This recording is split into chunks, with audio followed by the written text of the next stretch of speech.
Hello అండి. Welcome to our channel ముద్దపప్పు ఆవకి. ఇవాళ మన రెసిపీ వచ్చేసి సేమియా పులిహార అండి. ఇంగు వాసనతో ఎంతో గుమగుమలాడుతూ ఈ సేమియా పులిహార చాలా బాగుంటుంది. ఒక్కసారి ట్రై చేసి చూసారంటే మీకు ఖచ్చితంగా నచ్చుతుంది. ఎప్పుడు రొటీన్గా చేసుకునే పులిహార కన్నా ఇలా చేసుకుంటే కొంచెం డిఫరెంట్ టేస్ట్తో చక్కగా తినచ్చు. లంచ్ బాక్సుల్లోకి ఇది చాలా బాగుంటుంది. ఇది ఎలా చేయాలో ఏంటో ఒక్కసారి చూసేద్దాం రండి. దీనికి కావాల్సిన పదార్థాలు ఒక 3 కప్పులు సేమియా తీసుకున్నానండి. ఇది రోస్టెడ్ సేమియా నేను తీసుకున్నాను. మీరు మామూలు సేమియా ఉంటే కనుక దాన్ని కొంచెం నూనెలో ఒక 2 నిమిషాలు వేపుకొని ఇలా పెట్టుకోండి. రోస్టెడ్ సేమియా కూడా మీకు బయట బాగానే దొరుకుతుంది. అలాగే ఇందులో ఒక 6 నిమ్మకాయలు తీసుకోండి. ఒక కప్పు సేమియాకి 2 నిమ్మకాయలు చొప్పున పడతాయన్నమాట. ఒక 3 స్పూన్లు శనగపప్పు, ఒక స్పూను మినపప్పు, అలాగే కొంచెం పల్లీలు, ఆవాలు, ఒక 2, 3 ఎండుమిరపకాయ ముక్కలు, అలాగే ఒక 4, 5 పచ్చిమిరపకాయ చీలికలు. కారం ఎక్కువ తినేవాళ్ళైతే మరి 2 వేసుకోండి. అలాగే కొంచెం అల్లం ముక్కలు, కరివేపాకు, కావలసినంత నూనె.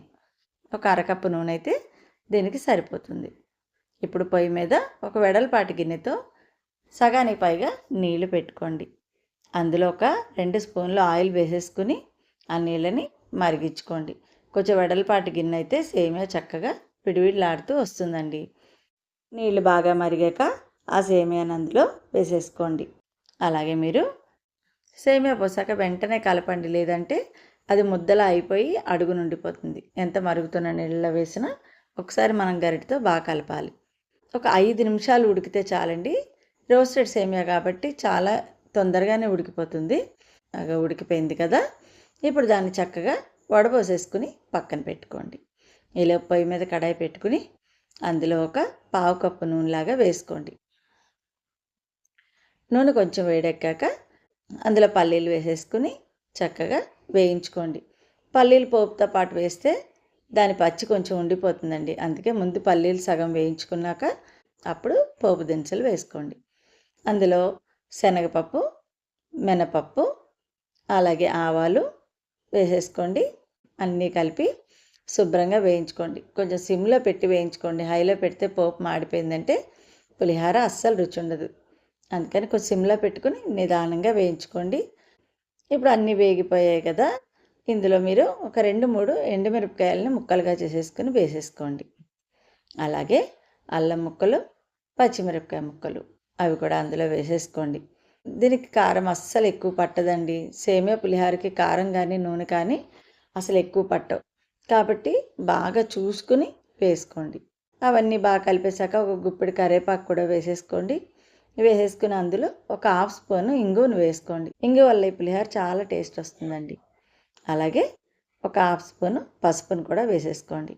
ఇప్పుడు అంతా కలిపి శుభ్రంగా కలిపేసేసుకోండి. కలిపేసేసుకుని పోపు అంతా వేగిందిగా పొయ్యి ఆపేసేసి పక్కన పెట్టుకోండి. ఇందాక ఉడికించి వార్చి పెట్టుకున్నాం కదండి సేమియా.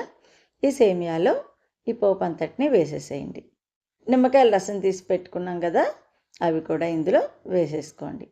అలాగే టేస్ట్కి తగ్గట్టు సాల్ట్ని కూడా వేసుకోండి. దీనికి ఒక 1/2 టేబుల్ స్పూన్ సాల్ట్ అయితే సరిపోతుందండి. మీ రుచికి తగ్గట్టు మీరు వేసుకోండి. ఇప్పుడు అంతా కలిపి శుభ్రంగా కలిపేయండి. సేమియా చల్లారిపోయి ఉంటాయి కాబట్టి చేత్తో కలిపితే ఇంకా బాగా కలుస్తుంది. అంతా కలిపేసేసుకుని ఒక్కసారి చూసుకోండి. మీరు ఇంకొంచెం పులుపు తినేవాళ్ళైతే ఇంకొక నిమ్మకాయ వేసుకోండి. చూసారుగా, అంతా అలా కలిపేసుకోండి. ఎంత విడివిళ్ళాడుతూ వచ్చిందో చూడండి. ఈ రెసిపీ కనుక మీకు నచ్చితే లైక్ చేయండి, షేర్ చేయండి, సబ్స్క్రైబ్ చేయండి.